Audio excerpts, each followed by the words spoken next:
And good evening. Welcome to another edition of Coach's Corner here on the Highlander Activity Network on our final Wednesday of the month of April. It's May starting next week, so we're down to just a handful of shows left to go, and we're going to kick things off talking boys and girls track and field. Coach Trevor Bachelar joining us. How you doing, Coach? I'm doing well. Recovering from our windy day yesterday, but things are going really good. You know, as the last few weeks, we're still plugging away. A lot of improvement still with a lot of kids, and you know, we're seeing a lot of success, which is really nice. Junior high track meet yesterday. How did things go for the junior high? There was a lot of kids. It went well. You know, we got in and out. The kids run all the events, you know, for the athletes, so they figure out what it's like sometimes, and they're getting frustrated and different things. But it went well. I got to give those kids a lot of kudos. I told them today at practice, they did a phenomenal job for the number of athletes that were there. And trying to wrangle them all together. Right. And so, yeah, it was really good. It was a good day. And you had quite a few teams that came in too, I think. Yeah, 17 teams that were there. So that was a lot. You know, yeah, some of them come over with, you know, Jamestown brings a lot, Central Cass. We had Fargo schools coming in. So it was really nice to see quite a mix of kids. And so, but yeah, we had a lot of kids that performed well, placed, and you know, top 3 got medals, top relays got medals, and so I think all the kids are pretty happy. Well, we'll talk a little bit about tomorrow's varsity meet. But we had the Fargo Elite here on Saturday, and it's elite because it's just the top 24 in each event. Yeah, so they took the top 24 in each event, and then the top 16 relays, and it was a nice mix, too, of schools and athletes competing.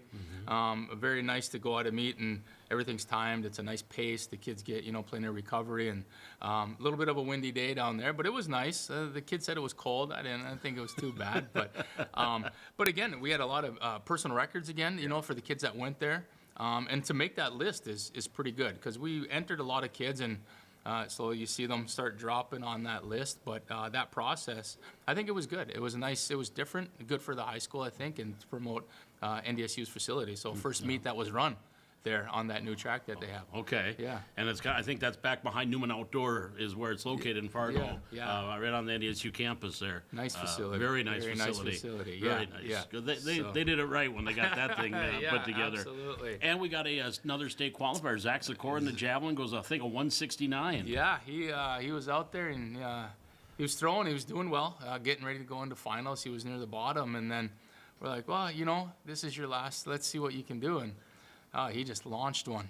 It was awesome. And, you know, going back before, well, he had to miss a year, right? And so because of injury, and so he was on pace before, you know, to be, you know, to get there, maybe even beyond. And so now we know he can throw it. He's golfing too, so we have to share him quite a bit. So practices are off and on, but I think as we get closer here, we'll get him more, and he has a chance to go a little further.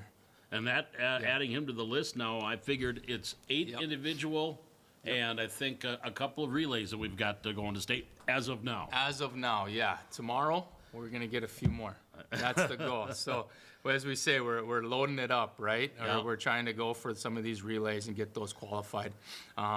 First meet, I think, in a while that we've actually had all of our girl sprinters together. You know, we got kids involved in so many different things that sometimes it's this one's gone, that one's gone, whatever it is. And so now we finally have them all. And so I think we're going to get the girls 4x1 and the 4x2. And then we're going for that boys 4x2 as well. So. Yeah. And it's going to be at Valley City State. It's the high school open for VCSU. And I think only about 9 or 10 teams is what they're looking at right now. So not a large group, but still some quality teams that'll be there. It'll be a nice meet. You know, anytime you get schools like Kindred, who's a big school, and you know, they bring a lot of kids, and they have some pretty good athletes. But even the other area schools, you know, they've got some good kids. And so it'll be good competition. I think it'll be nice to be in a little bit smaller, you know, of a meet.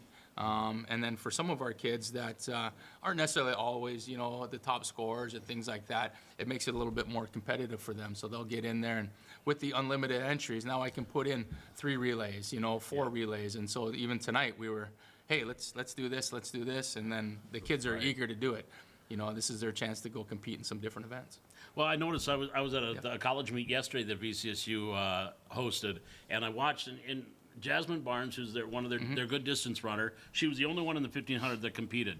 Is that tough for these competitors? I know obviously if you're the only one, that probably will still let you run because you're trying to get that time to qualify for state. But is it tough for them to be the only one on the track? Yes, it is. It is. A part of it is it's pacing yourself sometimes, and then having somebody in there to compete. An example could be, we were down at that Fargo. So Reagan, she breaks her own record in the 1600 again. She just keeps doing that. But even though she didn't win the event, the girl ahead, that pushed her and that paced her, to get her to that point.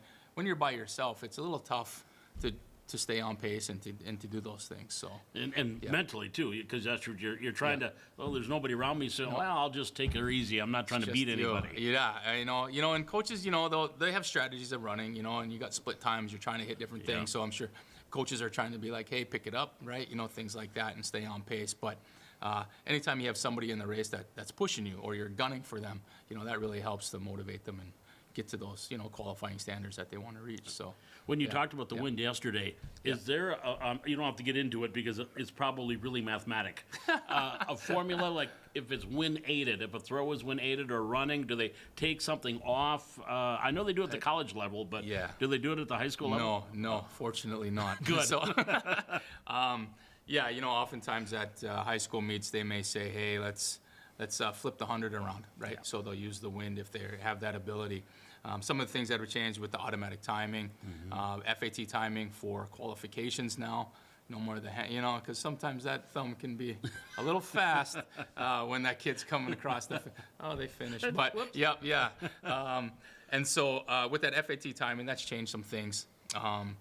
Requirement to have, that camera, but now you have to have 2 cameras, and so there's an expense to that. So some schools can't always run, both ways and just flip it like they used to. But in the throwing events, it is an advantage a little bit to have that wind behind you. And so, you can we'll take the javelin, and if it's here, we'll switch it to here, right, to go with the wind if you have the space. Yeah.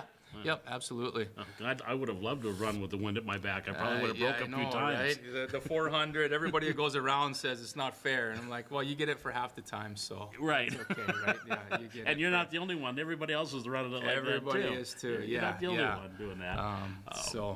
Well, looking at state qualifiers, of course, Regenberg right off the top has already got a relay and a couple individuals. When they get to state, do they have to specify what they're going to run when they get into the state championships? Yeah, so we make declarations. First thing is everybody's entered, and then we have a certain date, and then we have to make our declarations. And we'll talk to the kids and say, hey, what is it that you really want to focus on or do? And you can see a performance. You kind of know where you're at. Right. So we could have somebody to say, hey, you know what, that's going to conflict with this event. Let's maybe not do, so if you can take Reagan as an example, if we wanted to. She makes the 400, 800, 1600. Like that gets to be a lot, right? Right. And so, especially because now 400, you have qualifications. So you're not just running that once. It's running it.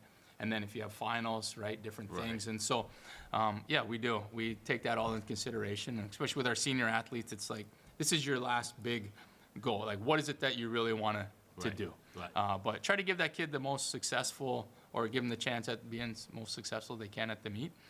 Then they just have to go out and perform. So, we have had to drop some kids out of a few things. Right. But we also have the ability to alternate relay runners as well. Sure. If we want to. And so that's why we bring alternates. And, say tomorrow these 4 girls qualify for state. Well, it doesn't mean that those 4 have to run at state. So we can bring in somebody else if we want to switch them out and put them in a different event if they've qualified. Yeah. So that's nice. And then, maybe through the qualification rounds, hey, we're good. I think we're going to make to the finals. So let's run so-and-so and so-and-so, save you. And then in the finals, let's figure out what we want to do, where you're at with your individuals. So you can say, okay, my alternate is, you'll have your 4 that run the preliminaries. Can you use somebody else then in the finals? So it doesn't have to be the same 4. No, it doesn't. And some teams will do that, right? Strategy-wise, hey, if I can gain an extra few points as a team here by using that, what's the advantage? Especially using them up. Sometimes your top athletes using them up in a relay takes away from that individual, so I can get more points individually, and so it's a strategy game if you can do that. Yeah. Typically when we go, you run what you qualified in. So that's The numbers just aren't quite there. no. But we have taken some kids that are alternates, and said, hey, they've never got a chance to run a state. They Right. might be seniors, and we put them in the races, and then pull somebody out Sure. and say, hey, you've got, these 2 individual events. I know you'd like to do this, but, we're doing some things for the kids, right? Yeah. The better for the kids, and they enjoy that moment. So Yeah. it's cool to be on that track and running. I bet it is. Or competing and jumping. It's pretty cool. It's a big venue.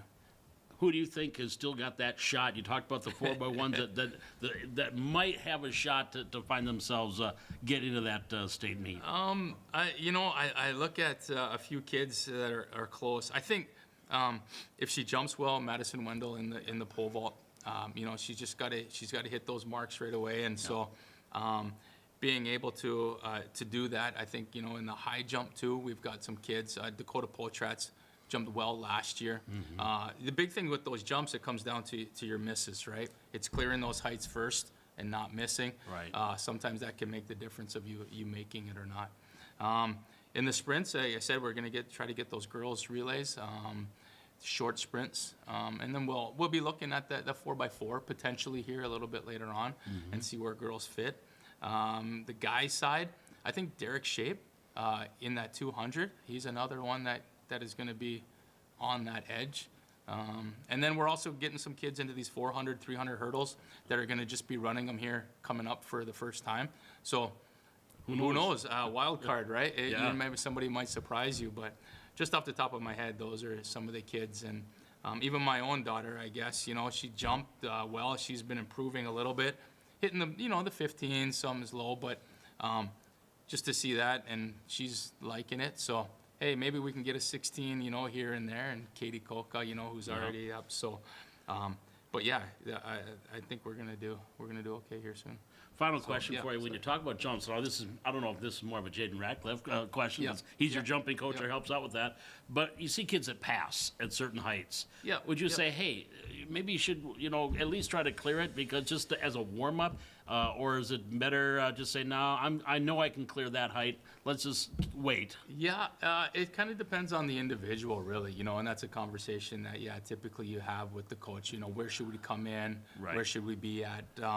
We've had sometimes the confidence of a kid coming in at a higher height, and they go boom, boom, boom, and they're out, and now what? But I think it is an advantage to come in at a little bit lower height, knowing that you can clear, just to get that jump, right? Okay, that's out of the way. Yeah. Gets you in the board, right? And then we're not, so stressed that I'm not going to make this height anymore. So, definitely I think that's an advantage to jump at a little bit lower height to start. You don't want to start too low because now we get too many jumps in. Yeah. If we miss, then sometimes it's 3, 3, 3. That all adds up. Yeah. And it gets tougher and tougher as you get up higher. there. Yeah, absolutely. There's some strategy to track. It's not just go out and do it. No, and sometimes there is. It's passing. Sometimes might be a strategy. If I pass, you're like, oh, they passed. Now I got to make it, and that's stressful because I didn't. But now I got to make that next height. There's that mind game. Yeah, absolutely. Well, again, tomorrow is the high school, Valley City State is hosting their high school open over at Shell Lake Field at the Hill track that they have over there, John Dan Hill track at Locken Stadium. I believe things get started around 3 o'clock. 3 o'clock, yep. And we're looking forward to it. And it's rolling time, a rolling schedule, and that's something that it's like, there's no break. Let's just keep going. It is. You got to just keep it flowing, yep. So kids pay attention to what's going on, and then they start getting ready when they know. So a couple of events ahead of time. Well, there you get over there and watch it. It's a great track. I was just there last night for a college track meet, and see a few Highlanders, see if we can't qualify a few more, get those hotel rooms filled up. All right. That's what we're trying to do. We still got some rooms we need to fill. We're getting there slowly. Slowly but surely. We still got a few weeks, yeah. All right. Appreciate it. Trevor, thanks much. Thank you. You bet. That's Coach Trevor Backler from Highlander Track and Field. We'll be back with more Coach's Corner here from the Hack on the Highlander Activity Network.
Back here on Coach's Corner on the Highlander Activity Network, and talking now girls tennis. Coach Matt Nielsen joining us from the Highlanders. Coach, how you doing? Doing well. Thanks for having me, Paul. Have you calmed down yet from the match here the other day? Well, you know, when it's a 5-hour match, you have a lot of time to go up and down. So I think I was okay by the time we got home.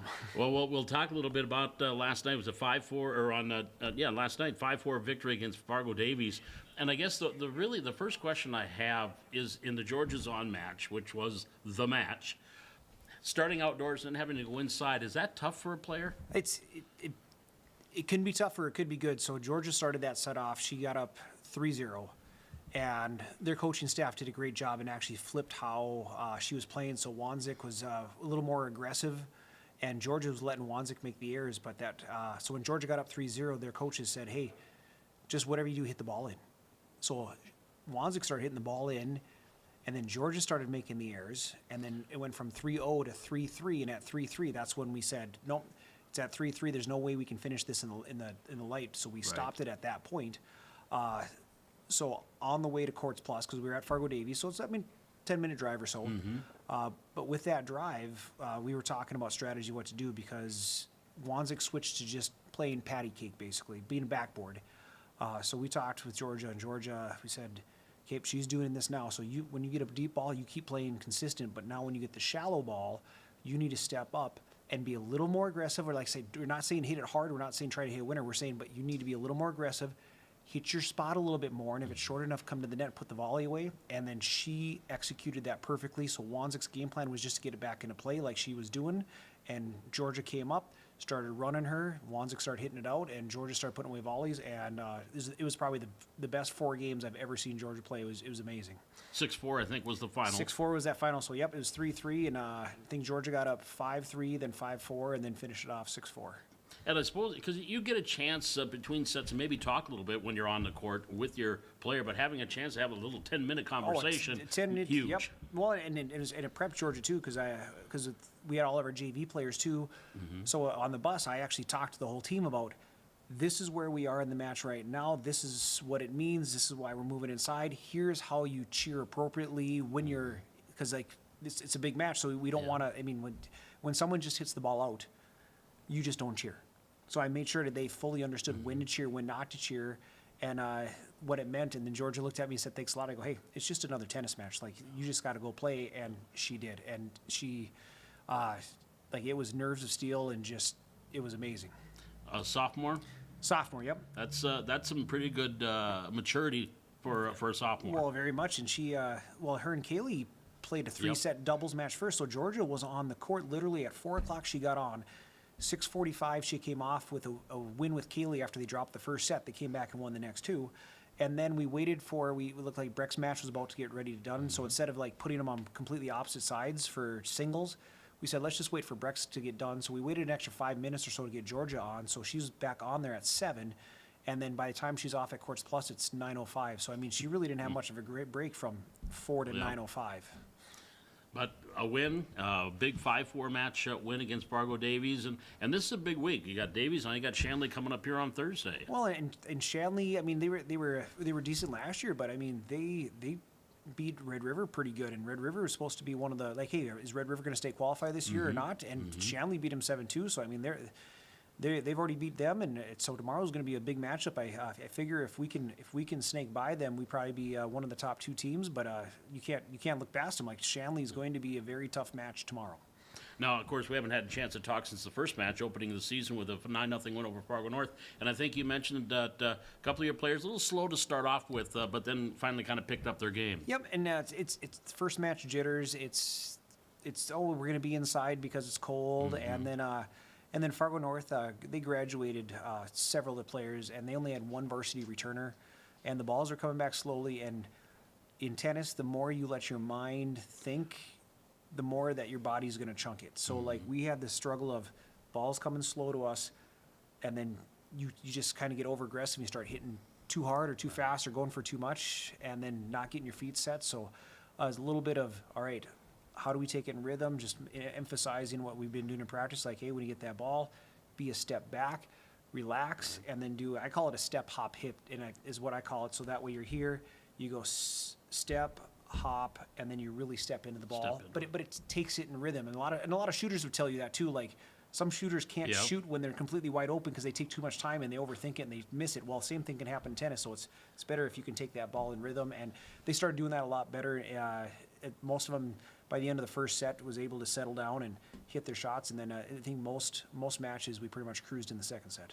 It's good to get that first one, and then you get number 2 off to a 2-0 start on the year, and then Shanley, and then you're gonna have a busy week next week too. Yep, and we got 2 home matches back to back on Monday, Tuesday. So we got Fargo South and West Fargo Monday, South Tuesday, and Tuesday is going to be our hot dog feed. So anybody who wants to come out and watch some tennis and then have some hot dogs, we'll have desserts there. We'll have chips and fruit and lemonade and stuff. So come out and watch tennis and eat some food. I think we'll probably start that about 5 o'clock is usually when we start that. So come have a hot dog on Tuesday.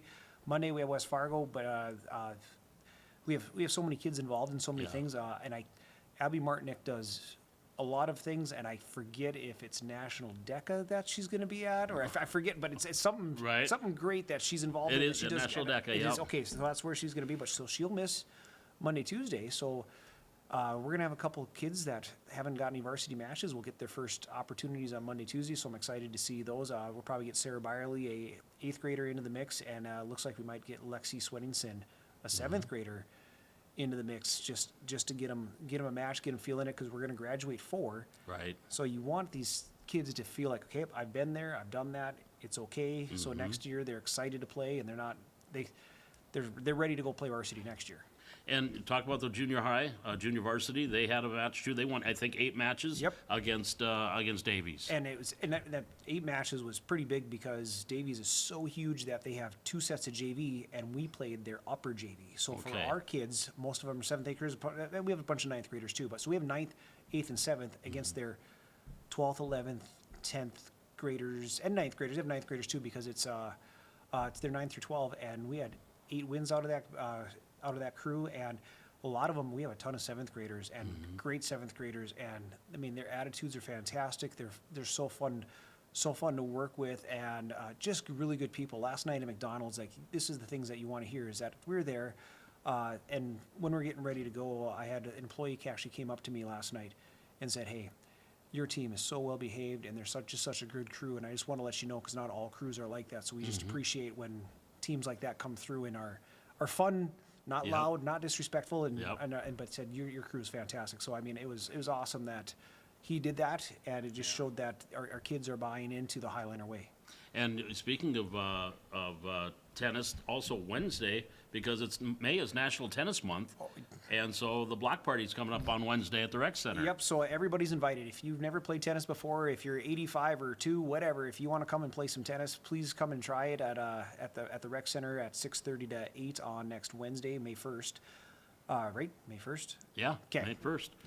Okay, so if we have May 1st, the varsity girls and varsity boys will be helping run some stations. Eric and Susan Kringley will be there, and usually what we like to do is we have about 7 different stations, so then we just have music going, and we have a PA system, and it's time, so that way you get to try this rally game, this volley game, this beat the coaches, some other little drills, and then you go out for a little bit and you rotate around, so like you get to be with a lot of different people, you get to experience tennis and Yep. see if you enjoy it, and especially I would say, I mean, if your kid's just kind of interested, like, just come on out. If they're K through 6, whatever, if they're like, well, we'll just put a tennis racket in your hand and see if you enjoy it, and if you do, come do summer rec, and maybe you'll come on to the high school team eventually. And I know that summer rec, the numbers are growing a lot during the summer months. Of course, we have the junior open that comes up in July, but we'll talk about that at another time. But you talk about tennis, and if you're 85, I heard a quote at the USTA gala here last week. If you quit tennis, you don't quit tennis when you get old. You get old because you quit tennis. Yep. And if you ask Don Schock, he would tell you that he is 82 now, I believe, and he's still playing tennis, and it is a fantastic sport. And I don't know if you gave yourself kudos yet for the gala, but I wasn't going to. But Paul here won a prestigious award. I forget the Bob Larson, yeah. Larson Media Award for the whole USTA Northern, which is like 7 states. It's North Dakota, South Dakota, Minnesota, and cheese sliver of Wisconsin. Yeah, but it's a huge population. So you got the media award for the year for the U.S. State North. So congratulations, and well deserved for how much you cover tennis and the paper and here and everywhere else you cover it. So well, thank we you. enjoy it. I enjoy it definitely, and they can see the fun outfit that I wore. If you go on Facebook, on Eric Ringley's Facebook page, I looked kind of like the guy from Ned Beatty's character from the Superman, the original Superman, with my bow tie and fedora. It's a gas. But anyway, back to Highlander tennis before we move on. Getting off to this good start. I know there was a lot of expectations with this team this year, but are they not worrying about that? They're just going out and doing what they know they have to do and are capable of doing. And you know what? We have some really good discussions because it's harder to play as the favorite than it is as the underdog. And we've had those discussions and we've talked about the mental side and been working on in practice of how do you play these matches.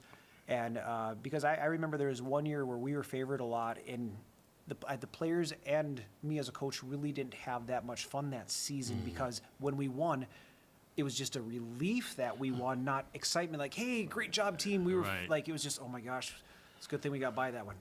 But when we won against Fargo North and we were favored, I felt like the team was up and having fun. And then the Fargo Davies, like, I think if we would have lost that match, everybody would have just corralled around Georgia, and we would have realized the sun was going to rise. Yep. And you know what? That at the end of the season, like, yeah, our goal is to stay qualify and compete for an EDC championship and compete for a state championship.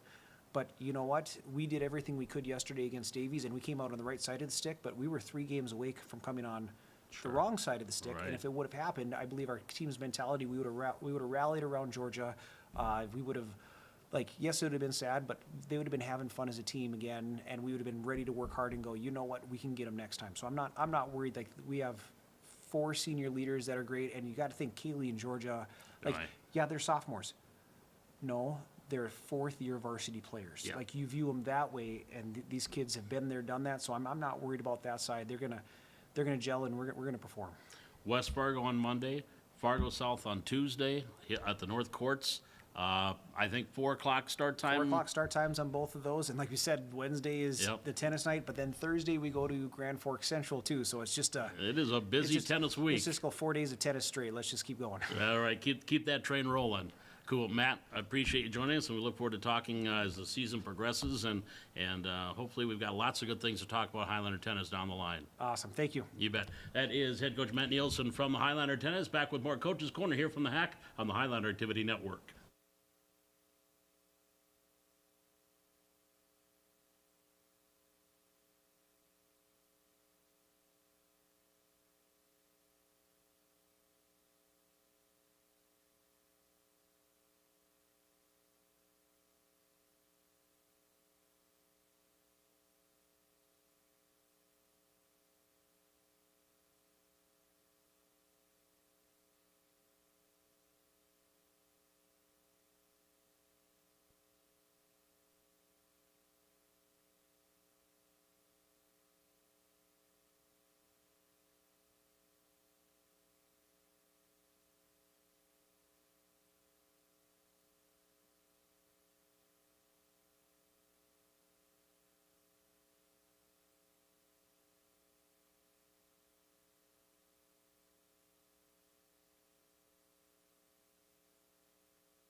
Back here on Coach's Corner on the Highlander Activity Network, and just a reminder to some other activities that have been going on for Valley City Highlander baseball team. They dropped a couple of games last week. They're now 1-3 on the season for the varsity. Now they have got a game coming up here tomorrow. Their second game of the year. They play Grand Forks Red River at home. Now it's going to be a different start time because Valley City State, who was to be playing Friday night, but rain is about 75% chance of rain on Friday, so they have moved it to tomorrow at Charlie Brown Field, 1 and 3:30. So varsity baseball will be about 6:45 tomorrow night at Charlie Brown Field as they take on Grand Forks Red River. So again, if you were planning on attending, come watch the college team and then stick around and watch the Highlanders as they will play afterwards. Valley City girls softball, they will be on the road here on Thursday. Then they'll be home for their home opener, weather permitting, against Devils Lake. And that was a game that was actually to be played about 2 weeks ago and got rained out. Now there's a good possibility it's going to get rained out again on Friday. But the softball team off to an 0-3 start. Overall 0-2 in the EDC, and lost a tough one to a very good West Fargo Cheyenne team here last night. Golf team, they were in Grand Forks today at Kings Walk for an EDC tournament. Best day of the 4 meets that they have been in, that they have had this year. This was the best one they've had by about 11 strokes. Andrew Tangen carded a 78, which is a career best for the senior. And that's at a Kings Walk golf course. That's a links course, which means no trees. It's a very tough course up in Grand Forks.